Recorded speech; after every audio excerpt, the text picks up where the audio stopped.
El hombre físico y el hombre espiritual. Primera parte. El hombre camina sobre la tierra con pies físicos, pero en la vida lo hace con sus pies psicológicos. Su nivel psicológico externo o sensual es cosa de la sensación, de los sentidos. Sus pensamientos y sentimientos externos provienen de lo que capta a través de los sentidos. Este es el nivel que representan los pies psicológicos de su ser, pies distintos a los de su ser físico.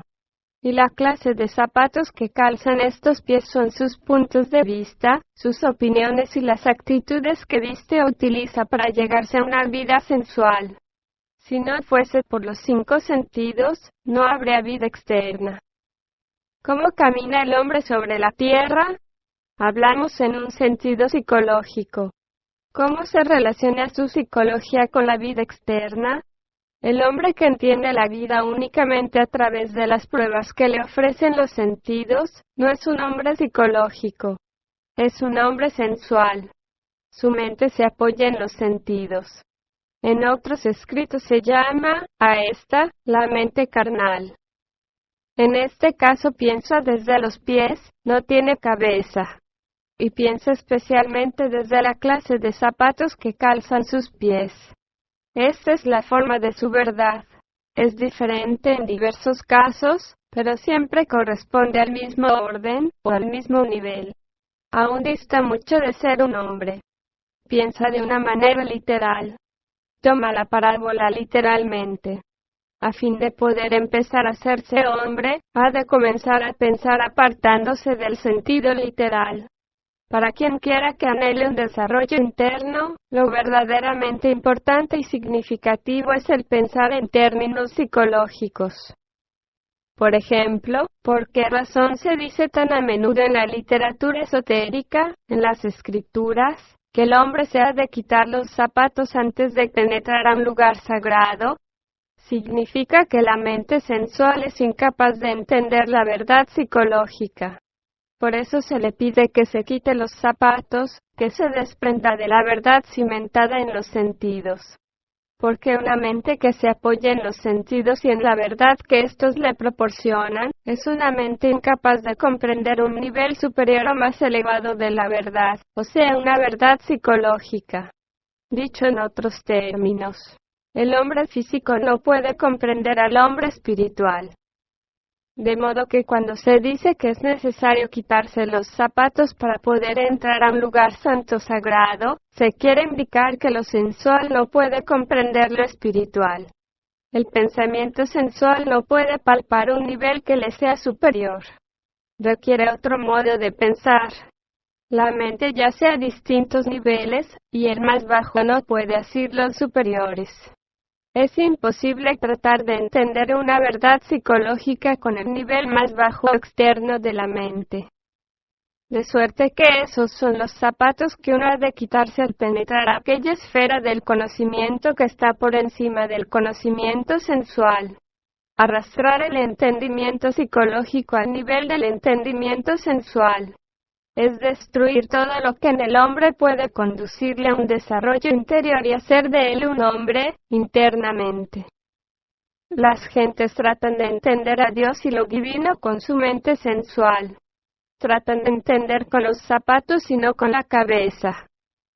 Cuando el ángel se le apareció a Moisés en la zarza que ardía, le dijo: «No te acerques. Quita tu calzado de tus pies, porque el lugar en que tú estás, tierra santa es». Éxodo 3:5. Y cuando el varón que tenía en la mano una espada desnuda se le apareció a Josué cerca de Jericó, le dijo: «Quita el calzado de tus pies, porque el lugar donde estás es santo». Y Josué así lo hizo. Josué 5:15. Cuando Cristo envió a sus discípulos a predicar el Evangelio, habían de andar sin zapatos.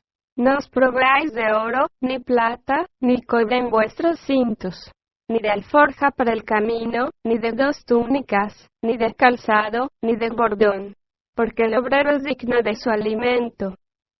Mateo 10:9-10.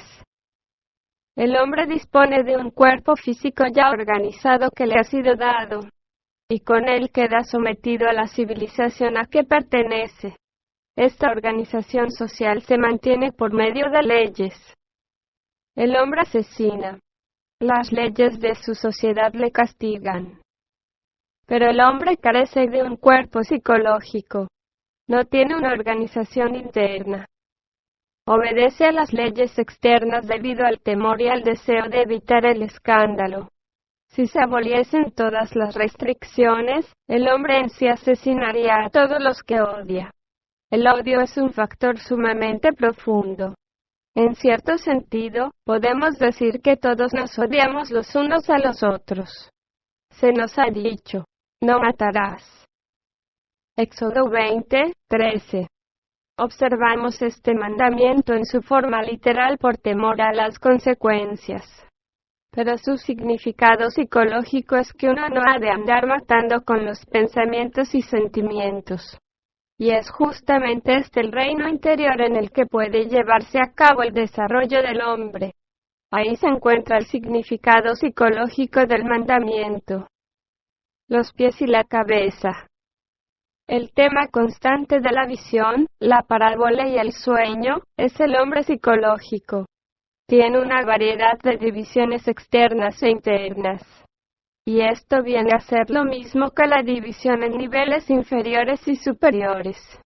La cabeza representa la división más elevada o íntima del hombre psicológico. Mezclar el pensamiento de los pies, los zapatos, con el de la cabeza, es confundir niveles. El pensamiento de los pies determina los zapatos.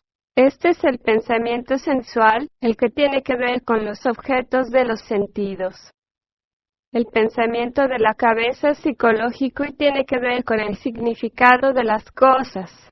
Estos dos órdenes de la verdad no se contradicen, pero pueden convertirse en contradictorios si se les considera opuestos. No son opuestos, sino que corresponden a niveles distintos. Son formas diferentes de la verdad, a distintos niveles. De modo que, la verdad, tiene formas diversas, a diferentes niveles. Pero si el hombre piensa únicamente con los pies, no podrá entender la idea de niveles. Pensará únicamente en un nivel, y convertirá en opuesto lo que no es. Y así ocurre que, en cuanto las gentes pierden todo sentido de niveles, o de proporciones, cuando pierden el sentido de niveles superiores e inferiores, el mundo se convierte en opuestos. El resultado es violencia. El hombre desnudo. Las ropas, el vestido, lo que nos cubre, denotan este lenguaje psicológico lo que viste el hombre psicológico. Es decir, denota la verdad que sigue. El hombre desnudo lo está psicológicamente, sin ropas mentales. Es un hombre que no tiene ninguna psicología, que carece de cualquier clase de verdad. En el Apocalipsis se dice, bienaventurado el que vela, y guarda sus ropas, para que no ande desnudo, y vean su vergüenza. Apocalipsis 16:15. El significado es psicológico, no físico. ¿Pero qué es lo que ha de vestirse? En cierto pasaje se dice que el rey estaba desnudo. Cuando el Hijo del Hombre venga en su gloria, y todos los santos ángeles con él, entonces se sentará en su trono de gloria, y serán reunidas delante de él todas las naciones. Y apartará los unos de los otros, como aparta el pastor las ovejas de los cabritos. Y pondrá las ovejas a su derecha, y los cabritos a su izquierda. Entonces el rey dirá a los de su derecha, venid, benditos de mi Padre, heredad del reino preparado para vosotros desde la fundación del mundo. Porque tuve hambre, y me disteis de comer. Tuve sed, y me disteis de beber. Fui forastero, y me recogisteis. Estuve desnudo, y me cubristeis. Enfermo, y me visitasteis. En la cárcel, y vinisteis a mí. Mateo 25:31-36. Tenemos entonces que por rey se significa algo en uno mismo. Muchos son los que creen seguir una verdad. ¿Pero qué es lo que en ellos la sigue? Al parecer, la cuestión es, ¿está vestido este rey que uno lleva en sí mismo? Diríase que el rey ya está ahí, y que el asunto estriba en vestirlo o no vestirlo. El rey que lleva uno en sí mismo está vestido desnudo. También se da que las gentes hagan el bien sin saberlo, es decir, que obran por bondad. Tenemos lo siguiente en la parábola. Entonces los justos le responderán diciendo, Señor, cuando te vimos hambriento, y te sustentamos, o sediento, y te dimos de beber, y cuando te vimos forastero, y te recogimos, o desnudo, y te cubrimos, o cuando te vimos enfermo, o en la cárcel, y vinimos a ti. Y respondiendo el rey, les dirá, de cierto os digo que en cuanto lo hicisteis a uno de estos mis hermanos más pequeños, a mí lo hicisteis. Mateo 25, 37 al 40. Podemos entender que el hombre físico está hecho de carne, sangre y huesos visibles. Lo que no comprendemos es que el hombre psicológico está compuesto de pensamientos, sentimientos y deseos invisibles. La calidad del hombre psicológico la determina lo que piensa y lo que desea. Pero si bien este cuerpo físico que nos es dado, cuenta ya con un orden igualmente dado y puede llegar a trabajar armónicamente, el cuerpo psicológico no es algo dado en forma alguna, y tampoco está ordenado. El hombre puede pensar una cosa, sentir otra y desear una tercera. Desde este punto de vista, la tarea del hombre es la de poner en orden su cuerpo psicológico, el cuerpo que está en desorden. Con esta finalidad siempre ha existido una literatura, oculta tras variados disfraces, y que no se refiere de ningún modo al hombre físico, sino al psicológico.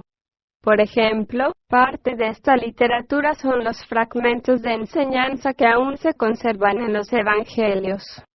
Hay muchos otros fragmentos, pero vamos nuevamente errados, por cuanto este hombre psicológico ya está en nosotros de alguna manera, solo que hemos de vestirle. Digamos entonces que está desnudo mal vestido, que nuestra tarea es la de cubrirle de pies a cabeza con las ropas adecuadas. Recordad que el rey está aparentemente ahí, ya sea vestido o desnudo, y que cuando se le deja desnudo se dice que la persona ha fallado. Cuando se le viste, se dice que la persona no ha fallado. Lavar los pies con agua en una palangana, la purificación del pensamiento, el cambio de mentalidad, lo simboliza el lavado con agua. Esto es, lavar la sensualidad de la mente. El lebrillo es el receptáculo que contiene el agua, aquello en lo que se concentra el agua. Los pies son la mente inferior en contacto con el mundo exterior. Y esto es lo que ha de cambiarse en esta vida. Luego puso agua en un lebrillo, y comenzó a lavar los pies de los discípulos, y a enjugarlos con la toalla con que estaba ceñido. Entonces vino Simón Pedro, y Pedro le dijo, Señor, ¿tú me lavas los pies? Respondió Jesús y le dijo, lo que yo hago, tú no lo comprendes ahora, mas lo entenderás después. Pedro le dijo, no me lavarás los pies jamás. Jesús le respondió, si no te lavaré, no tendrás parte conmigo. Le dijo Simón Pedro, Señor, no solo mis pies, sino también las manos y la cabeza. Jesús le dijo, el que está lavado, no necesita sino lavarse los pies, pues está todo limpio. Y vosotros limpios estáis, aunque no todos. Juan 13, 5 al 10. Segunda parte. El Pentateuco, los primeros 5 libros del Antiguo Testamento que se atribuyen a Moisés, contiene una serie de relatos muy interesantes. Por lo general, se les considera hechos históricos. En Génesis 40, se da, por ejemplo, la leyenda del faraón, el copero y el panadero. En apariencia y tal como está escrito, no tiene ningún significado especial. Antes, parece asunto muy insignificante. Pero es algo que puede entenderse, algo que tiene un significado interior. También tenemos aquel largo relato acerca de Moisés y cómo condujo a los hijos de Israel y los libró del poder de Faraón. El Éxodo.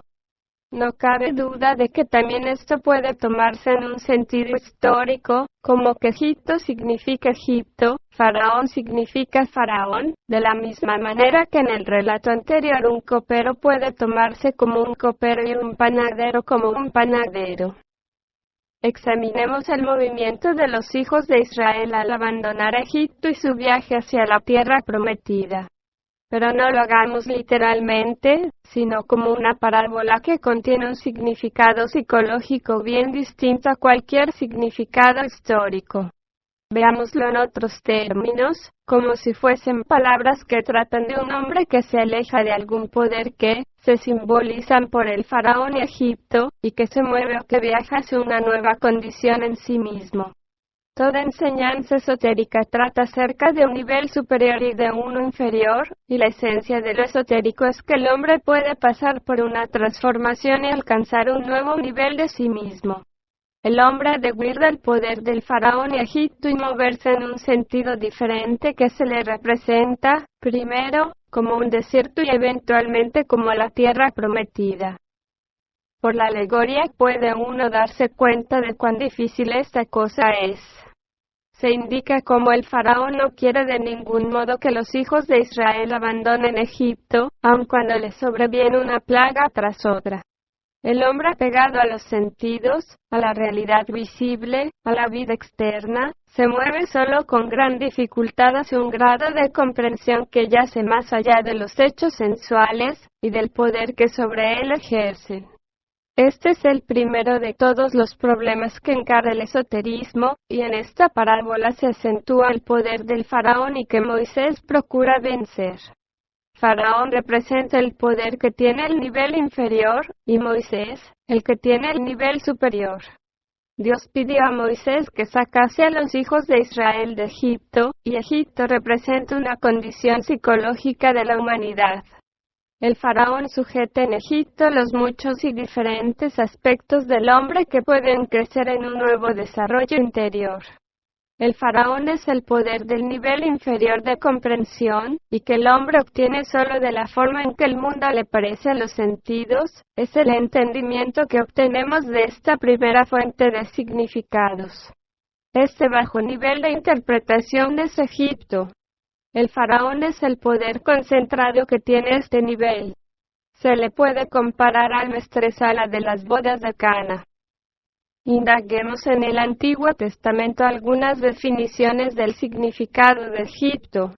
En aquel libro tan extraordinario de Isaías, libro lleno de interpretaciones psicológicas, y que contiene una clave para casi todos los primeros libros del Antiguo Testamento, podemos leer: y los egipcios hombres son, y no Dios, y sus caballos carne, y no espíritu. Isaías 31:3. De esto podemos colegir que, si se toma la narración de la huida del pueblo de Israel como un hecho psicológico y como que representa el tránsito de un estado carnal a uno espiritual, se ha de entender también que se indica una transformación mental. En una de sus epístolas en el Nuevo Testamento, Pablo habla de la mente carnal. Nadie os prive de vuestro premio, afectando humildad y culto a los ángeles, entremetiéndose en lo que no ha visto, vanamente hinchado por su propia mente carnal. Colosenses 2:18. En consecuencia, si aplicamos la historia de los hijos de Israel y su salida de Egipto a una interpretación por encima de cualquier significado histórico, podemos comenzar a entender que se trata de la emancipación de un hombre apegado a las pruebas de los sentidos, el hombre de los hechos sensuales, y que trata también de su desarrollo hacia un nuevo grado de comprensión. Y este grado se apoya en principios y significados cuyo origen es otro nivel de percepción. O sea, trata de un tránsito de un estado que es de la carne a uno que es del espíritu. En el antiguo lenguaje de las parábolas, del que todavía quedan algunas huellas en la mitología griega, el caballo, o lo que el hombre monte, representa el intelecto o la mente.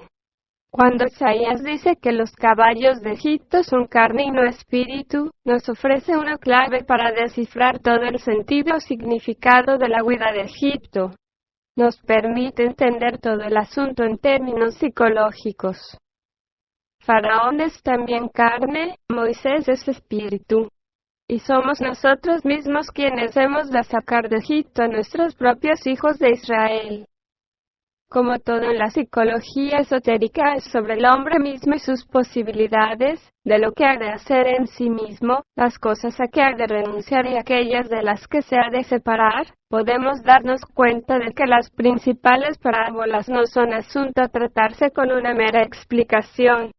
Tampoco podremos entenderlas, salvo en cierto grado. Y el grado de este entendimiento depende de la forma en que captemos significados internos, aparte de cualquier significado literal. Tras las palabras yace un sentido interno, pero no calza fácilmente a nuestra mente ordinaria. Tenemos que pensar de una manera nueva y advertir conexiones que no son lógicas en su sentido literal, aun cuando sí lo sean psicológicas. Al procurar asir algo del significado interno del faraón, su copero y su panadero, hemos de tomar al faraón, en este caso, como la representación de un hombre que habiéndose apoyado en los sentidos, empieza a transformarse en su comprensión. Es vuestro faraón, por así decirlo, quien con tal firmeza se apoya en los sentidos y en las pruebas que éstos le proporcionan. El copero y el panadero representan dos aspectos de uno mismo. Al uno ha de redimírsele y al otro ahorcársele. En este relato vemos cómo se redime a Egipto por medio de José, quien llega a ser el gobernador de Egipto. La idea es la misma que la que trata del éxodo de los hijos de Israel, solo que se la relata de una manera distinta. La idea psicológica es exactamente igual, pero en este caso, Egipto queda bajo un nuevo gobierno o un nuevo amo. Cuando entendemos que todas estas parábolas se refieren al hombre en sí, y que en realidad no tienen ni la menor significación histórica, mas han de tomarse separadas de su sentido literal, entonces, no resulta tan difícil advertir que tratan verdaderamente acerca de un único asunto: la emancipación del hombre sometido a un nivel inferior, y su transformación a un nivel superior de ser, pese a que el fondo escénico de todas estas imágenes sea muy variado en cada caso. La lucha entre la serpiente y el caballo hemos de asir en el entendimiento que, con su manera de pensar sensoria, el hombre natural no puede llevar a cabo aquel posible desarrollo que le es inherente. Se lo impedirá su manera de pensar sensual, porque es un modo antagónico al pensamiento psicológico. Si permanece apegado a los sentidos, será incapaz de pensar psicológicamente y estará condenado a no desarrollarse. ¿Dónde podremos hallar algo que trate acerca del antagonismo entre una manera de pensar sensual y una psicológica? Hay una referencia a esto en el Génesis. Será Adán serpiente junto al camino, víbora junto a la senda, que muerde los talones del caballo, y hace caer hacia atrás al jinete. Génesis 49, 17. Se utiliza la serpiente como símbolo de una manera sensual de pensar. El talón es lo más bajo que hay en lo natural, las cosas más bajas del razonamiento sensual. Cuando la iniquidad de mis opresores me rodearé, Salmo 49, 5. Y en el Génesis: y pondré enemistad entre ti y la mujer, y entre tu simiente y la simiente suya. Esta te herirá en la cabeza, y tú le herirás en el calcañar. Génesis 3, 15. La serpiente es la comprensión sensual, y en este caso la mujer es la comprensión espiritual. Aquí difieren los sentidos y el espíritu. Cristo unificó lo humano y lo divino, el sentido y el espíritu. He aquí os doy potestad de hollar serpientes y escorpiones, Lucas 10, 9. Las serpientes y los escorpiones son aquellos que hacen alarde de buenos modales y llevan el corazón lleno de odio. O los que aparentan virtud y piedad, y llevan sus abominaciones en secreto. son los que abogan por las reformas para hacerse poderosos. Lo que la persona y lo que aparenta se contradicen, y así la mente la llevan dividida. El engaño es la división de la mente. Puede darse que un hombre hable bien y piense mal, o haga bien y quiera mal. De este modo, está lleno de veneno escondido. El engaño es la malicia de la voluntad revestida de una amigabilidad exterior. Cristo calificó a los fariseos llamándoles serpientes, generación de víboras. Mateo 23:33, porque aparentaban un exterior bondadoso, pero interiormente eran malos. Este engaño impregna todo el ser de la persona y lo hace incapaz de adelantar. Está muerto, ha terminado. Como un ejemplo de este modo de engaño, Cristo dice a los fariseos: porque limpiáis lo de fuera del vaso y del plato, pero por dentro estáis llenos de robo y de injusticia. Mateo 23:25. Tercera parte. La fe. La palabra traducida como fe en el Nuevo Testamento, pistis, significa algo más que creencia. Significa otra clase de pensamiento. Citemos un ejemplo de los evangelios. En Mateo, dice: llegando sus discípulos al otro lado, se habían olvidado de traer pan. Y Jesús les dijo: mirad, guardaos de la levadura de los fariseos y de los saduceos. Ellos pensaban dentro de sí, diciendo: esto dice porque no trajimos pan. Y entendiéndolo Jesús, les dijo: porque pensáis dentro de vosotros, hombres de poca fe, que no tenéis pan. ¿No entendéis aún, ni os acordáis de los 5 panes entre 5,000 hombres, y cuántas cestas recogisteis? Ni de los 7 panes entre 4,000, y cuántas canastas recogisteis? ¿Cómo es que no entendéis que no fue por el pan que os dije que os guardaseis de la levadura de los fariseos y de los saduceos? Entonces entendieron que no les había dicho que se guardasen de la levadura del pan, sino de la doctrina de los fariseos y de los saduceos. Mateo 16:5-12. Se ve claro en este incidente que los discípulos interpretaron lo que les dijo Cristo en un sentido sensual, o sea, conforme al significado literal de las palabras. Cristo les dijo que esto era señal de que tenían poca fe. No se trata de creer. Los discípulos podían haber creído mucho en el Cristo visible. Sin embargo, tenían poca fe. ¿Qué significa esto? Que la fe es algo más que la creencia. En este caso, fe significa entender a un nivel distinto del literal. El entendimiento literal no puede conectar con los significados que contiene la enseñanza de Cristo. Cristo no se refería a una levadura literal, sino a una levadura psicológica. No habló en un sentido sensual, sino psicológico. Sus palabras no tenían un significado sensual, sino un significado psicológico. La levadura a que se refirió no era una levadura literal, ni el pan era el mero pan, sino que se refirió a lo falso que contamina lo bueno. Los fariseos y los saduceos los llevamos siempre con nosotros. Los saduceos pueden compararse a los hombres de ciencia modernos. No creen que haya vida alguna después de la muerte. Tal es su falsa levadura. Los fariseos se pueden asemejar a las personas que viven de apariencias, a quienes, por así decirlo, les parece que lo importante es oír misa el domingo para ser vistos de los hombres. Mateo 6:5. Esa es su levadura. Se les estigmatizó llamándoles hipócritas, carentes de una creencia interior. Y es en este punto en el que Cristo conecta la falta de entendimiento psicológico de los discípulos y su consiguiente incapacidad para darse cuenta de lo que significa la pequeñez de su fe. Dicho de otro modo, Cristo relaciona la capacidad de un entendimiento psicológico con el tener fe. El entendimiento literal lo conecta con la poca fe, o, según otras vías, con una ceguera completa, con una total falta o ausencia de fe y con la muerte interior. La fe es necesaria para abrir aquella parte de la mente que los sentidos no pueden abrir. Volvamos ahora a algunos de los pasajes que tratan de la fe y de sus significados más elevados. Muchos son los que han creído en Cristo como en un milagro visible. Creyeron verlo sobre la base de las pruebas que les daban los sentidos. Pero en Hebreos 11:1, se dice que la fe es la substancia para poder creer en lo que no se ve. Es, pues, la fe la certeza de lo que se espera, la convicción de lo que no se ve.